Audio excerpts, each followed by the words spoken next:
భూపాలపల్లి జిల్లాలో ఉద్రిక్త వాతావరణం నెలకొంది. మున్సిపాలిటీ మాజీ వైస్ చైర్మన్ కొత్త హరిబాబు అరెస్టుకు పోలీసులు రంగం సిద్ధం చేశారు. ప్రభుత్వం భూమిని కబ్జా చేశారన్న ఆరోపణలతో హరిబాబుపై కేసు నమోదైంది. ఈ క్రమంలోనే పోలీసులు రాగానే ఇంట్లో ఉండి గడి పెట్టుకున్నారు. తనను అక్రమంగా అరెస్ట్ చేయడానికి చూస్తున్నారని సెల్ఫీ వీడియో విడుదల చేశారు. దీంతో హరిబాబు ఇంటికి బీఆర్ఎస్ నేతలు చేరుకున్నారు. ఈరోజు ఉదయం నేను ఇంట్లో నిద్రిస్తున్న సమయంలో రాత్రి 5 గంటల నుండి నన్ను అరెస్ట్ చేయడానికి భూపాలపల్లి పోలీసులు ఇష్టం వచ్చినట్లుగా నా తలుపు డోర్లను పగలగొట్టి అరెస్ట్ చేయడానికి ప్రయత్నం చేస్తున్నారు. నాకు రేపు మున్సిపల్ ఎలక్షన్లో మున్సిపల్ వైస్ చైర్మన్ ఎన్నిక ఉన్నది. దానికి సంబంధించిన నోటీస్ ఇది.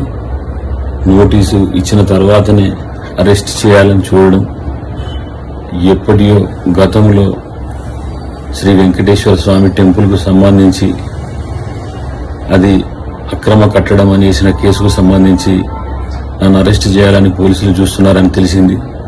ఇది ఎంతవరకు న్యాయం ప్రజలందరూ కూడా గమనించాలి. ఖచ్చితంగా నా అరెస్టును పోలీసులు